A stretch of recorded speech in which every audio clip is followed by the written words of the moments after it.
ever walked into a paint store and like felt overwhelmed by just how many colors there are. Right. We're gonna dive deep into the world of the people who actually make those colors happen, the paint mixers. It's a way more interesting mix of like art and science than people realize. Totally. So we're using RoleCatcher for this deep dive. It's, a career platform. Yeah. They've got this whole guide on what it takes to make it as a paint mixer, and it gets pretty technical. Yeah, it's not just about, having a good eye for color. Right. So RoleCatcher calls this a, quote, critical job in manufacturing. Which is not what you'd think, hearing paint mixer, right? Not at all. Yeah. So, like, what makes it so critical? What are we actually talking about here? Okay, so think about it. Everything we look at, cars, houses, it all depends on getting that paint color perfect, Yeah. right? Even a small mistake when they're mixing that paint, that means huge costs later on for the company to fix it. Wow. So it's like high stakes color matching. Exactly. It's not just about how it looks. Right. It's about protecting a company's like whole brand and their budget. Okay. So way more pressure than I realized. But where is all this happening? What's the typical work environment for a paint mixer? So RoleCatcher describes these kind of bustling manufacturing plants. Yeah. Going to be some noise. Definitely got to wear safety gear because chemicals. Makes sense. What's interesting is they mentioned some plants run 24/7. So, if you're someone who's like not a morning person, could be a good fit. A 247 paint factory. That's a mental image. Right. Intense. Yeah. Speaking of intense, RoleCatcher gets into like the pros and cons of the job itself. Anything you found interesting in there. They highlight how it's a good job for people who are like hands-on, visual. You're seeing what you make right away. Instant gratification, Yeah. kind of. And you can specialize. Maybe you become the metallic finish person or the eco-friendly paint expert. Oh, that's cool. You could get known for, your niche. But what about the downsides? What does RoleCatcher warn about? They mention the physical part of it. You're on your feet a lot, lifting, mixing big amounts. Right. It can get repetitive, too. Mm-hmm. Same formulas, day after day, maybe. And obviously, chemicals mean you got to be careful, always. So not all, rainbows and glitter, then. Definitely not. They have this whole section on core abilities for paint mixers. What's the deal with that? So it's more than just knowing your colors. Yeah. Obviously, you got to run the machines, make sure they're consistent. But they really emphasize quality control. You're testing batches, figuring out why something's the wrong color. And get this, they say you need to know chemistry. Wait, really? Yeah, they say it's 61% important. 61. I did not expect that. So it's not just artistic. You got to be kind of scientific, too. 100%. Understanding how different pigments mix together, how temperature affects drying, even what the paint's made of chemically, it's a lot. Okay, my mind is kind of blown, and we're just getting started. So say you do get a job as a paint mixer, what's next? What's the career path look like? Okay, so RoleCatcher, they lay out how it usually goes. You start entry level, basically assisting the more experienced mixers. So you're the paint apprentice. Exactly. Learning the ropes, perfecting those formulas before they let you near the big fancy machines. So you're shadowing, learning the secret formulas from the master mixer. Then what? What comes after apprentice level? Then you get to play with the big kid toys. Yeah. They actually let you operate the machines yourself. Okay. RoleCatcher talks about going from helping out to being in charge of your own production. You got to match the colors right, do all those quality checks, Yeah. even fix things if the machine's acting up. So that problem-solving thing we were talking about before, that's key here. Huge. Imagine you're mixing a batch of red and it comes out all muddy looking. Oh. Right. You got to figure out, is it the pigment? Is the machine messed up? Heck, maybe it's the weather that day, even. Wild. So you've conquered the machines. What's the next step up? This is where it gets really interesting. RoleCatcher says you can get into actually developing the formulas. Oh, wow. Yeah. So maybe you're working with a client on a totally custom color or tweaking an old formula to make it better. Mm-hmm. Maybe even experimenting with new stuff, new pigments, all that. So you go from following recipes to being the head chef, creating the recipes. And that's what's kind of cool about this. You need that technical side, but also that creative spark. One day you're reading a super technical spec sheet. The next you're playing with shades of blue. Love that. Okay, so we've climbed the paint mixing ladder. We're at the top now. What's a senior level person doing? Big picture stuff, mostly. You're managing a whole team of mixers, setting goals, making sure everyone's following safety rules, all that. Right. And you got to stay ahead of the trends. Checking out new technology, maybe even teaching the new paint mixers what you've learned. From apprentice to mentor, full Yeah, circle. I like it. So RoleCatcher is big on getting that real world experience. What do they say about like actually landing that first job, getting your foot in the door? Internships, apprenticeships, that's what they recommend. It's the only way to like see how those formulas work in the real world on those big production lines. Makes sense. Plus you meet people, right? Exactly.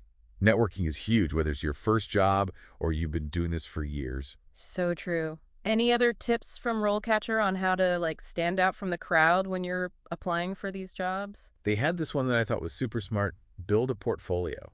A portfolio, like for like artwork. Kinda. But instead of paintings, it's like samples of paint you've mixed yourself. Wait, seriously, you mean like actual paint chips? Yep. It's way more powerful than just, saying you're good at it. Imagine Awesome. showing someone a color they use all the time, and then bam, your perfect match right next to it. That's next level. It's like, I'm not Uh, just telling you, I'm showing you. Exactly. Yeah. It shows you're serious, you pay attention to detail, you're passionate. Employers eat that stuff up. For sure. So you've got the skills, the passion. How do you actually find those industry connections, though? RoleCatcher keeps mentioning that. They're all about those professional groups. Like paint clubs. Kind of, Mm. but with, actual career benefits. You've got people with tons of experience sharing what they know. You get updates on all the new paint stuff coming out. Yeah. It's like a cheat code for knowing what's up in the industry. Okay, that makes sense. What about those industry events? They talked about those too, right? Trade shows, conferences, that kind of thing. Those are gold mines for meeting people. They're Exactly. surrounded by everyone. Yeah. Paint companies, suppliers, other mixers. Overwhelming, maybe. Maybe a little. Yeah. But you get to see the cool new tech in person. Maybe even chat with someone who's like impressed by how much you know. And walk away with like 100 business cards. Exactly. Yeah. And never underestimate those little side conversations.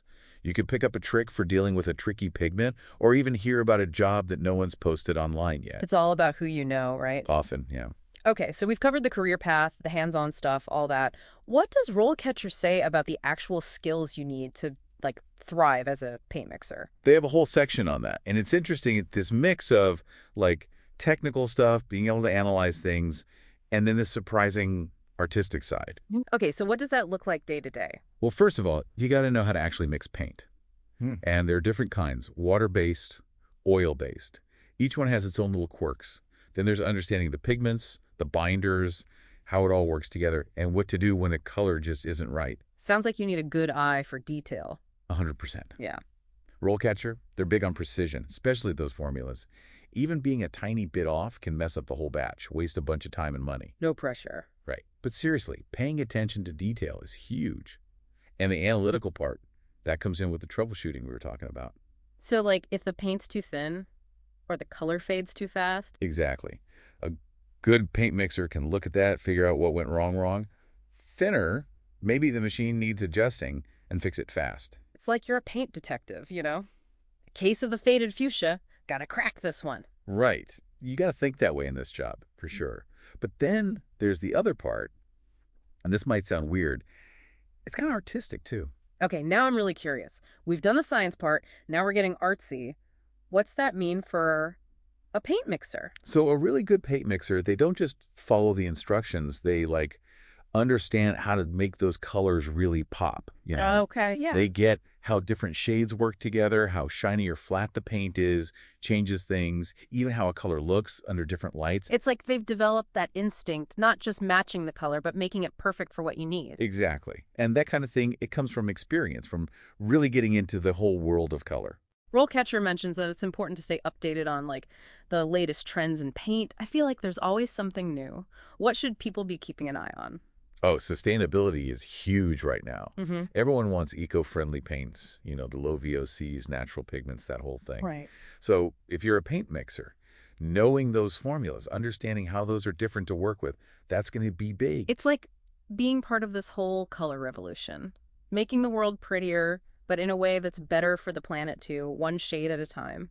I like that. And it's not even just about the ingredients, Think about how everyone wants their own custom colors these days. People want to be unique. So there's even more pressure on paint mixers to be more creative, more precise than ever. Right, right. Okay, last question, and it's the big one probably. We talked a lot about the human side of this job, the problem solving, the eye for color, all that. But Technology changes everything, right? Should people be worried robots are going to come for their paint mixing jobs? It's a fair question, Yeah. but honestly, technology, automation, it's all just tools, you know. Tools, yeah. They can do things faster, more accurately sometimes, but they don't have that human touch we've been talking about. So it's not like humans versus robots, but more like figuring out how to use them together. 100%. Like, imagine a machine that could look at a color and instantly tell you the formula. Pretty cool, right? Yeah. But then, what if that color needs to go on a textured wall? Mm-hmm. Or it needs to look right under a specific type of light? That's where human comes in. Yeah. They fine-tune it. They make those tiny changes the machine can't get. So it really is both the tech and the human eye working together. Totally. Well, there you have it. We went deep into the world of paint mixing, and I gotta say, it's way more complex and interesting than I thought.